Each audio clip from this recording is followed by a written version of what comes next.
Olá, meu irmão, minha irmã. Cristo ressuscitou e nós com Ele. Estamos saboreando esta verdade que funda a nossa fé. Obrigado por estar aí conosco neste horário, nesse canal. Vamos mergulhar na palavra de Deus que nos faz experimentar, constatar e testemunhar esta verdade nova colocada pelo Pai sobre o seu Filho lá no sepulcro. Jesus, o Filho amado de Deus, que amou os seus até o fim, não fica na morte. Foi isso que nós celebramos e é isso que nós experimentamos ao longo do nosso caminho pascal, nessas semanas que nos levarão até Pentecostes, para a celebração do dom do Espírito. O nosso programa Voz da Igreja quer ajudar você e fazer com você um caminho espiritual ao longo deste tempo da Páscoa. Vamos meditar então o texto do Evangelho que vamos utilizar na liturgia deste domingo. Bebendo da fonte é o nosso primeiro bloco. E vamos então tomar o texto do Evangelho desse domingo. Se você tem a sua Bíblia por perto, pode tomá-la e vamos, a partir do texto, meditar o mistério da ressurreição de Jesus. É o texto de Lucas. Lucas, capítulo 24, versículos 35 a 48. Tomemos o texto do evangelista Lucas. Então, os dois discípulos relataram o que acontecera no caminho e como haviam reconhecido Jesus ao partir o pão. Enquanto ainda falavam, o próprio Jesus apresentou-se no meio deles e lhes disse: "A paz esteja convosco." Eles ficaram assustados e cheios de medo, pensando que estavam vendo um espírito. Jesus, porém, disse: "Por que estáis perturbados? E por que essas dúvidas no coração? Vede minhas mãos e meus pés, sou eu mesmo. Tocai em mim e vede. Um espírito não tem carne nem ossos, como podeis ver que eu tenho." Dizendo isso, Jesus mostrou-lhes as mãos e os pés. Mas eles ainda não podiam acreditar, tanta era sua alegria e sua surpresa. Então Jesus disse: "Tendes aqui alguma coisa para comer?" Ofereceram-lhe um pedaço de peixe assado. Jesus o tomou e comeu diante deles. Depois disse-lhes: "São estas as coisas que eu vos falei quando ainda estava convosco. Era necessário que se cumprisse tudo o que está escrito sobre mim, na lei de Moisés, nos profetas e nos salmos." Então Jesus abriu-lhes a inteligência para entenderem as Escrituras e disse-lhes: "Assim está escrito: o Cristo sofrerá e ressuscitará dentre os mortos ao terceiro dia. E em seu nome será proclamado o arrependimento para o perdão dos pecados a todas as nações, começando por Jerusalém. Vós sois as testemunhas destas coisas." Meu irmão, minha irmã, estamos diante desta bela narrativa de São Lucas, naquele mesmo dia, no dia da Páscoa, dia em que as mulheres vão ao túmulo pela manhã, depois também Pedro vai, segundo a narrativa de Lucas, dia também que já avançando para o final dele, 2 discípulos vão de Jerusalém a Emaús, Jesus se põe no meio deles e se revela a eles na fração do pão. Eles voltam a Jerusalém para contar isto aos outros. É exatamente aqui que estamos. Este é o contexto desta aparição de Jesus aqui no último capítulo, então, do Evangelho de Lucas.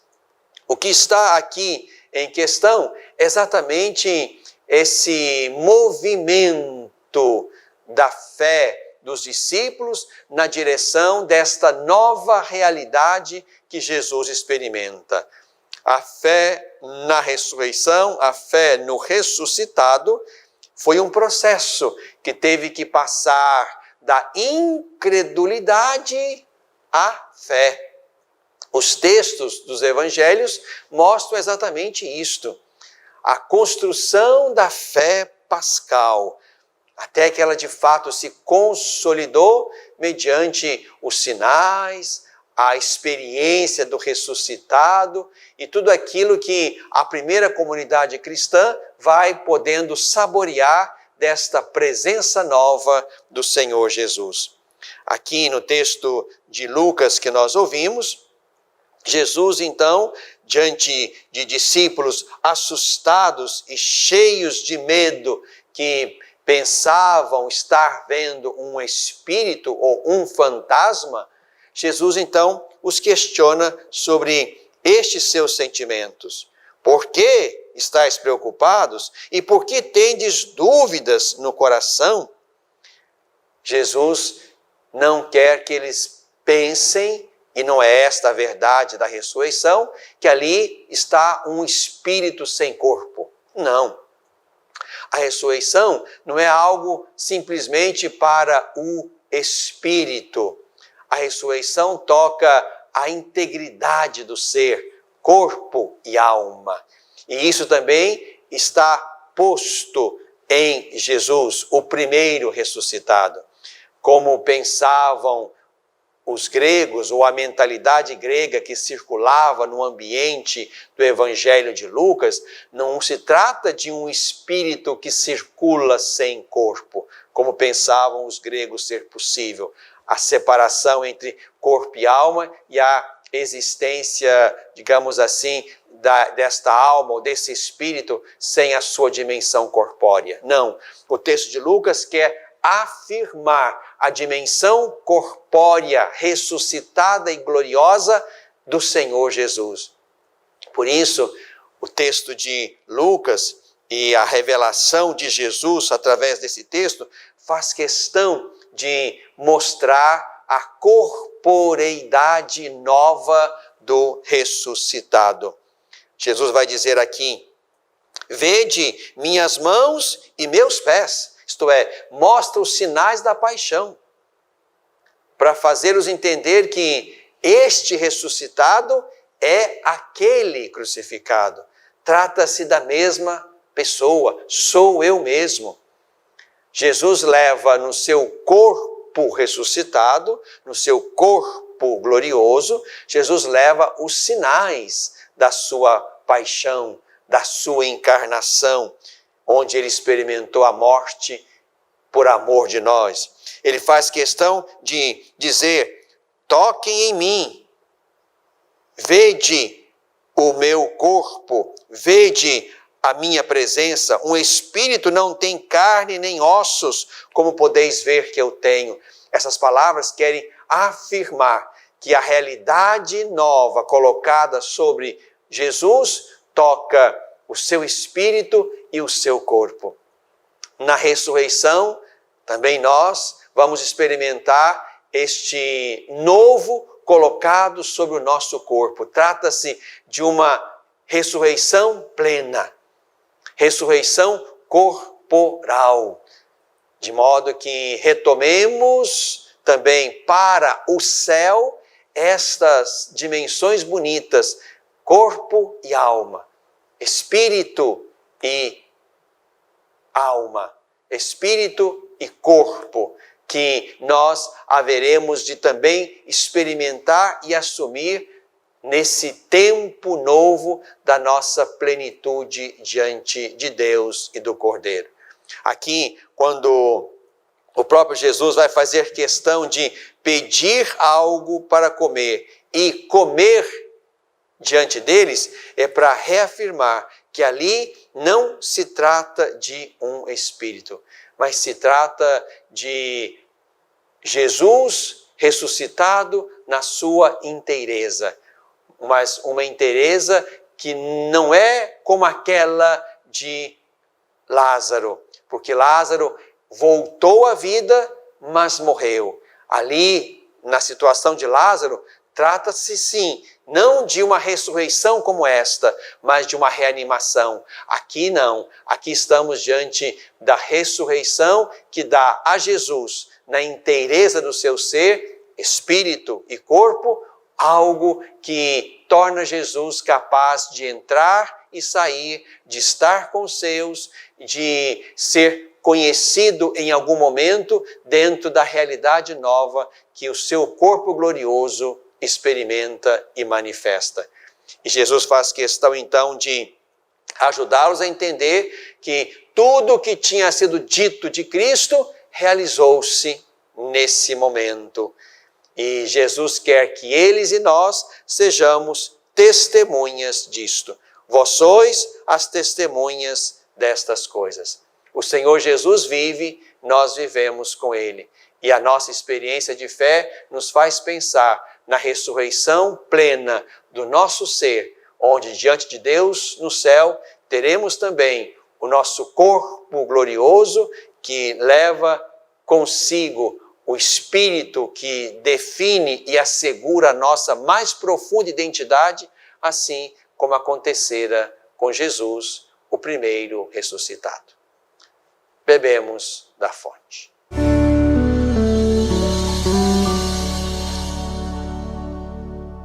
Olá, meu nome é Sabrina e eu sou responsável pelos trabalhos das obras sociais em São Maria de Nazaré.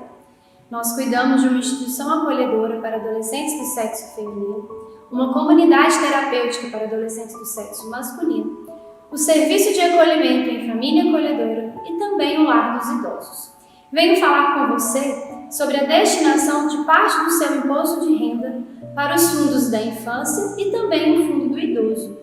Através dessa destinação você pode ajudar, e muito, a manter os nossos trabalhos, a dar continuidade em tudo que a gente faz. Nós apresentamos projetos nos respectivos conselhos da criança, conselho do idoso, e com aprovação nós conseguimos pagar salários de funcionários, despesas, melhorias, fazer com que este nosso trabalho aconteça. Por isso eu te convido a fazer a destinação de parte do seu imposto de renda para esses fundos. Muito obrigada!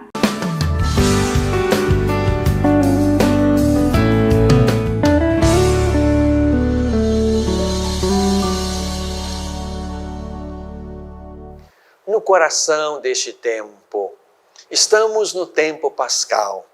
Vamos tentar mergulhar ainda um pouco mais nesta realidade nova colocada sobre Jesus e que também será colocada sobre nós. A ressurreição da carne, como nós rezamos na nossa profissão de fé. É muito importante assegurar isto, porque esta não só é a verdade fundante da nossa fé. Se Cristo não ressuscitou, a nossa fé é vã, a nossa pregação é vazia, mas também aqui estamos diante daquilo que é a nossa resposta de fé para a morte. Nós não acreditamos que morremos e voltamos à vida neste mundo. Nós não estamos na linha da reencarnação, que vai nos fazer entender que a nossa purificação, a nossa evolução vai se dar por várias vidas vividas nesta situação terrena. A nossa resposta para a morte não é, portanto, a reencarnação. Também não é, digamos assim, a perda do nosso ser individual dentro de um grande e único ser, como pensam, por exemplo, os panteístas, como se fôssemos uma fração de ser que existimos aqui na condição terrena e que na morte voltamos para o único e mesmo ser, perdendo a nossa identidade pessoal. Também não é esta a nossa resposta para a morte. Não somos panteístas e nem imaginamos um único ser que nós vamos compor depois da nossa morte, perdendo a nossa identidade pessoal. Mas a nossa resposta, dentre outras tantas, é esta que nós entendemos e percebemos no Evangelho que nós ouvimos e meditamos brevemente. O texto mereceria detalhes bonitos que ele traz para serem pensados, mas também não temos como fazer isto com largueza. Podemos dedicar-nos a isto em outras ocasiões. Mas o nosso mistério é este que Cristo nos revela no texto que ouvimos no primeiro bloco. Haverá, portanto, para nós uma única morte, como lembra a carta aos Hebreus, depois da qual vem o juízo, e, portanto, uma única ressurreição que nos põe na direção de Deus, na plenitude da vida. Esta ressurreição da carne, ou essa ressurreição do corpo, vai tocar o nosso ser inteiramente. Aquilo que somos, espírito e corpo, isso será tocado pela realidade da ressurreição. Não seremos fantasmas sem corpos, como Jesus, na narrativa de Lucas, quer nos fazer pensar. A ressurreição não é simplesmente o prosseguimento de um espírito imortal, mas a ressurreição toca o nosso corpo, toca a nossa carne. Para viver a plenitude da vida no céu, nós também vamos precisar de corpo e espírito glorificados. Mas precisaremos também, para estar diante de Deus e dos outros justificados e redimidos, precisaremos também, e Jesus nos revela isso, de um corpo glorioso, de um espírito tocado também por esta realidade nova. Isso é importante nós reafirmarmos e não perdermos de vista, porque nós cremos numa ressurreição final, onde, como lemos e percebemos nas imagens da Bíblia e da tradição da igreja, não é? Vamos recuperar, portanto, assim como Jesus, um corpo glorioso e novo, capaz de estar junto de Deus e dos irmãos e irmãs que estarão também diante do trono do Cordeiro. Isso aqui é bom a gente não perder de vista. Primeiro, para não alimentar uma ideia equivocada de que o corpo fica na terra e nós não precisamos mais dele para a nossa experiência espiritual de plenitude. Não. Na morte, nós vamos experimentar, portanto, uma situação em que, tirados dela, corpo e espírito serão revigorados e renovados pela ressurreição. Aqui, meu irmão, minha irmã, é importante que o que nós ouvimos e aprendemos do Evangelho de Lucas, que ouvimos, nos ajude a penetrar esse mistério que vai acontecer na nossa vida e na nossa morte. Importante a gente não entender ou acreditar que nos perderemos ao final, não seremos reconhecidos como aqueles que construímos uma história pessoal aqui no mundo. Lembrem-se que Jesus, lá no Evangelho, mostra os sinais da sua paixão. Esses sinais são de Jesus de Nazaré, o Verbo de Deus encarnado. Esses sinais Jesus leva consigo. Esses sinais estão também no corpo glorioso de Jesus. Assim também, na nossa morte neste mundo e para este mundo, vão ficar no mundo os elementos que nos compõem, que não são os do céu. Há uma biologia terrena, esta nós deixamos aqui. Mas tomaremos uma corporeidade espiritual, onde levaremos para junto de Deus a nossa identidade mais profunda e seremos reconhecidos pessoalmente. Sobre nós também Jesus vai pronunciar o nosso nome como pronunciou na direção de Madalena, e assim foi reconhecido por ela. A nossa morte e a nossa ressurreição e a nossa vida diante de Deus garantem, portanto, que nós não nos perdemos, não nos tornamos parte de um único ser perdendo a nossa identidade pessoal. Não voltamos para fazer neste mundo um caminho de perfeição. Há uma única morte, depois da qual vem o juízo e a nossa possibilidade de estar, portanto, diante de Deus para viver com Ele a plenitude da vida. É importante, quando for oportuno, que a gente retome esta reflexão. É importante tomar também essa matéria no catecismo da Igreja Católica, na tradição teológica da Igreja, a fim de que a gente não vá em direções equivocadas. O importante é a gente recordar que aquilo que se colocou sobre o corpo do Senhor Jesus também será colocado sobre o nosso corpo ressuscitado. Percebam, e isso é importante a gente notar, que o corpo glorioso do Senhor Jesus não era reconhecido imediatamente. Madalena falou com ele sem saber que era Jesus, até que ele pronunciasse o seu nome. Os discípulos, naquela pesca milagrosa, só reconhecem o Senhor. Um deles, o discípulo amado, é o Senhor, depois da pesca milagrosa.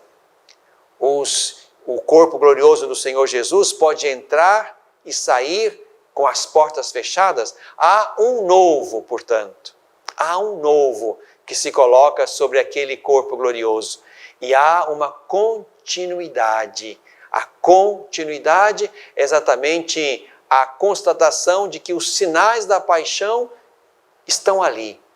Eles são a carteira de identidade de Jesus e do seu corpo glorioso. Há, portanto, continuidades e descontinuidades, de maneira que nós também vamos levar para junto de Deus aquilo que de bom, de belo, de justo, de perfeito nós conseguimos construir no caminho da vida.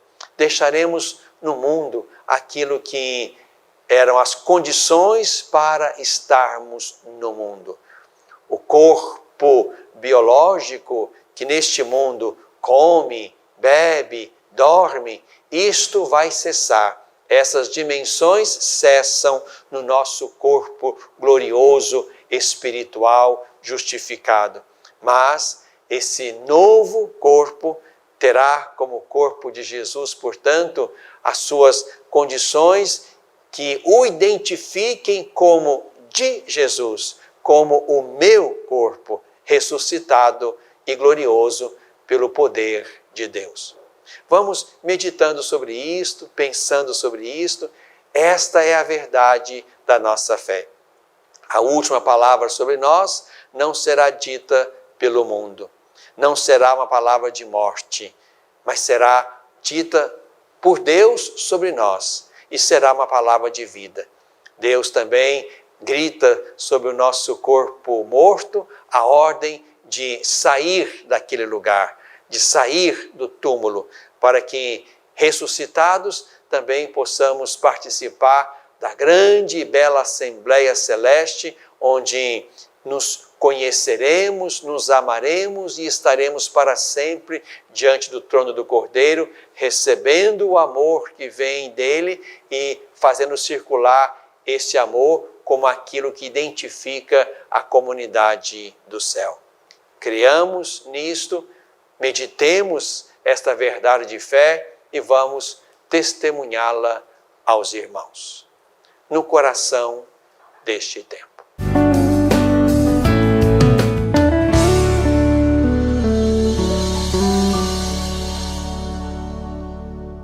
Superar uma tempestade em sua vida familiar é encontrar um lar provisório. Uma família que a acolha por um tempo, enquanto sua própria família se reestrutura para recebê-la de novo.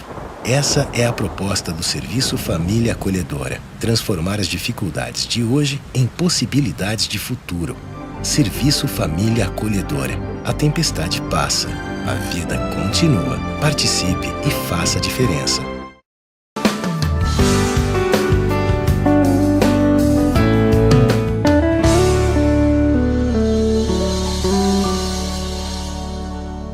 Na tradição da Igreja, este é o nosso último bloco do programa Voz da Igreja. Na tradição da Igreja há ritos, há sinais, há símbolos. Um deles, e um belo símbolo que vai nos acompanhar no tempo e no caminho pascal, é o Círio Pascal. O Círio Pascal que nós abençoamos na grande e bela Vigília Pascal. Este é um dos belos símbolos da nossa tradição litúrgica. Jesus é, lá na palavra de Zacarias, no seu cântico, o sol nascente que nos veio visitar. Jesus mesmo se diz como luz. Eu sou a luz do mundo. Jesus quer que os seus discípulos sejam luz. Vós sois sal da terra, luz do mundo. Ele mesmo é, portanto, a luz. Por isso, a grande vela que nós abençoamos na Noite Santa e que vai acender as pequenas velas que estão também ali naquela assembleia solene e festiva, esta grande vela representa Cristo, aquele que é a luz do mundo, a luz da vida. Por isso, esse sinal vai nos acompanhar no tempo da Páscoa e nos grandes momentos da vida litúrgica deste ano, até que chegue a próxima Vigília Pascal. Nesta grande e bela vela, que representa Cristo, luz do mundo, e aquele que, portanto, ilumina o caminho da igreja, da história e de cada discípulo, aqui há elementos importantes. Há a cruz do Senhor Jesus, que nós reconhecemos como o sinal pelo qual experimentamos a vida, a luz e a vitória, a paixão como a experiência pela qual o Senhor Jesus nos dá a vida e a vida plena. Estão também aqui os números que traduzem este ano litúrgico, 2021. Estão as duas letras gregas, alfa e ômega, para dizer que Jesus, como lembra o Apocalipse, é o princípio e o fim de todas as coisas. Estão também 5 cravos que querem exatamente simbolizar as 5 chagas do Senhor Jesus, expressão do seu amor na nossa direção. Este sinal vai nos acompanhar ao longo de todo o tempo pascal, será acendido nas celebrações, nos ritos, nas orações, e quando terminar o tempo pascal, ele será aceso nas grandes festividades, nos momentos importantes da vida da igreja. É um sinal que nós reconhecemos como um sinal que aponta para Cristo, luz do mundo, luz da vida. É nele que encontramos vida. Quem me segue não anda nas trevas, mas terá a luz da vida. A luz é ele. Na tradição da igreja.